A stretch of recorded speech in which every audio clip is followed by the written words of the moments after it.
Hello les amis et bienvenue sur ma nouvelle chaîne de rando. Aujourd'hui, je vais vous parler de cinéma et de passion de l'aventure à travers 5 films. Est-ce qu'un film peut vraiment changer une vie? Moi, je peux vous dire que oui. Certains films m'ont tellement marqué qu'ils m'ont donné envie de mettre un sac à dos, de partir marcher, d'aller découvrir du coup Compostelle, le GR20, le chemin de Stevenson et dernièrement le Pacific Crest Trail aux États-Unis. Donc je vais vous partager 5 films qui m'ont inspiré et qui peut-être vous donneront à vous aussi l'envie de marcher si vous ne les avez pas encore vus. Et d'ailleurs, dites-moi dans les commentaires, est-ce qu'il y a un film qui vous a inspiré ou plusieurs qui vous a donné envie de voyager ou de marcher? J'ai vraiment envie de découvrir également vos coups de cœur. Allez-y, lâchez-vous en commentaire. Bon, c'est parti avec le premier film qui est pour moi le film cultissime sur la randonnée, sur l'aventure en solo, c'est Into the Wild. Into the Wild, c'est vraiment le film culte de Sean Penn qui a été tourné en 2007, je crois qu'il est sorti en 2007, avec Emile Hirsch pardon, dans le rôle principal.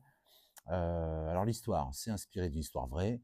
Christopher McCandless, un étudiant américain qui vient d'être diplômé et qui décide de tout plaquer pour aller vivre dans la nature sauvage. C'est un film magnifique sur la liberté, l'aventure, mais aussi la solitude, la quête de sens, des paysages grandioses. Ça commence dans l'Ouest américain pour finir dans le Yukon, qui est totalement mythique au Canada. La bande son, elle est géniale. C'est le chanteur Eddie Vedder du groupe Pearl Jam, je crois, qui a composé des chansons magnifiques comme Society, Guaranteed ou encore Hard Sun. C'est excellentissime. Vous pouvez y aller les yeux fermés. Moi, quand j'ai vu pour la première fois ce film, ça a été un déclic, le déclic de ma vie. Je me suis dit, mais moi aussi, il faut que je parte marcher seul. Il faut que je retrouve ce lien avec la nature, ce goût de l'aventure. Donc c'est vraiment l'un des films fondateurs de ma vie de marcheur. D'ailleurs, juste après ce film, j'ai randonné dans les Alpes dans tous les sens. J'ai fait mes premiers vrais bivouacs. J'ai vécu l'aventure avec un grand A. Voilà, ça a été grandiose.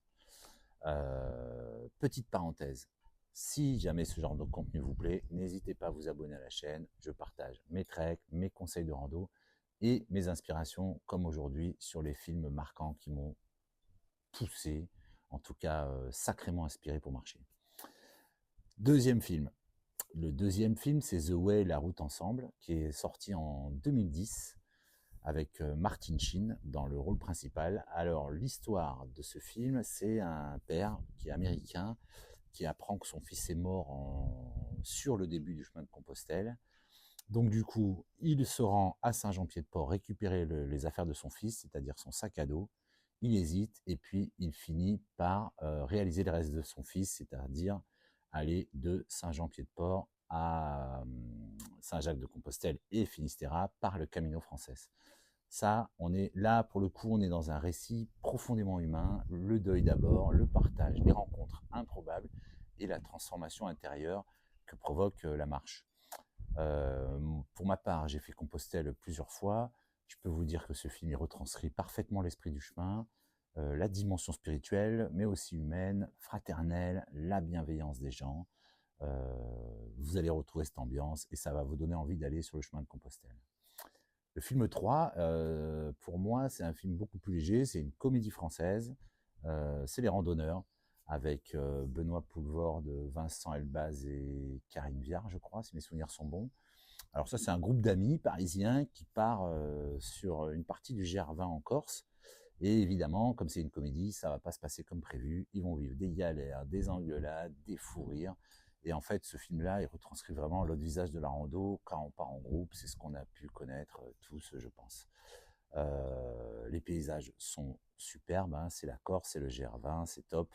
C'est un film léger, ça se regarde facilement, c'est sympa. C'est vraiment sympa. En quatrième film, pour moi, qui a été marquant, c'est Antoinette dans les Cévennes. Ça, c'est un film qui est sorti, il me semble, en 2020, avec Laure Calamy, je crois que c'est l'actrice Laure Calamy dans le rôle principal. Alors, ça, c'est l'histoire d'une instite parisienne qui a un amant. Et en fait, elle apprend que son amant part avec sa petite famille faire le chemin de Stevenson. Donc, il va du Puy-en-Velay à l'est, en fait, en gros. Donc il traverse les Cévennes. Donc elle, du coup, elle se lance toute seule dans l'aventure aussi pour espérer le voir. Et donc elle va avoir pour compagnon un âne qui s'appelle dans le film Patrick. Donc ça, c'est un film super drôle, c'est un film touchant, c'est lumineux, ça montre bien les paysages du GR 70, donc les Cévennes, mais aussi la transformation intérieure qu'on vit en fait quand on marche comme ça seul. Et moi, ce que j'adore dans ce film, c'est qu'on comprend que la randonnée, c'est aussi beaucoup de la gestion de l'imprévu, la rencontre avec soi-même et avec les autres, et parfois, pour le coup, dans ce film, avec un animal qui devient son compagnon de route. Voilà, excellent petit film français, vraiment sympa. Le film 5, pour moi, alors là, lui, il a vraiment changé ma vie pour le coup. C'est le film Wild, qui est sorti en 2014, qui a été tiré d'un bouquin. Alors ce film, il m'a marqué parce qu'il m'a donné envie de faire le Pacific Crest Trail aux États-Unis, donc le chemin des crêtes sur la côte ouest, sur 4000, plus de 4000 km, alors que moi, à la base, j'avais prévu d'aller faire le tour des Annapurna au Népal. Donc ça, c'est l'histoire d'une femme qui, après des épreuves plutôt difficiles de vie, c'est-à-dire l'alcool, la drogue, une séparation, et sa mère qui décède d'un cancer, cette personne, elle décide de partir marcher seule sur le Pacific Crest Trail, parce qu'elle a vu un bouquin là-dessus. C'est un récit de résilience, de dépassement de soi, de la renaissance à travers la marche. Et pour vous dire, hein, moi, quand j'ai vu ce film, je me suis dit, ok, c'est pour moi, c'est exactement ce que j'ai envie de vivre. Une longue aventure, un grand trek, une marche qui vraiment réellement transforme avec des paysages dingues à couper le souffle. C'est l'Amérique profonde avec du désert, de la montagne, de la neige, une faune sauvage totalement dingue et l'ambiance particulière entre hikers. C'est vraiment ça pour l'avoir vécu ce film. Il est ultra réaliste. Moi, pour moi, ça a été la grande aventure de ma vie et ça le restera, je pense, encore longtemps. Voilà, écoutez, j'espère que ça vous a intéressé, que ça vous a donné envie de regarder un de ces 5 films, ou les 5 si vous ne les avez pas encore vus. Into the Wild pour la liberté, le lien avec la nature sauvage et la marche seule. The Way pour le côté humanité, la force des rencontres sur Compostelle. Les randonneurs pour l'humour léger et la réalité d'un trek en groupe souvent. Hein. Antoinette dans les Cévennes pour sa légèreté également, la poésie de ce petit film et les imprévus, la beauté des Cévennes. Et pour finir, Wild pour la résilience et le courage qu'il faut sur le Pacific Crest Trail. Chacun de ces films, pour ma part, m'a vraiment apporté quelque chose d'incroyable et a nourri mon envie de marcher et ça continue. Et vous, donc, est-ce qu'il y a un film qui vous a inspiré, qui vous a donné envie de voyager, de marcher ou même de changer de vie? Parce qu'on peut changer de vie après avoir vu un film comme ça, croyez-moi.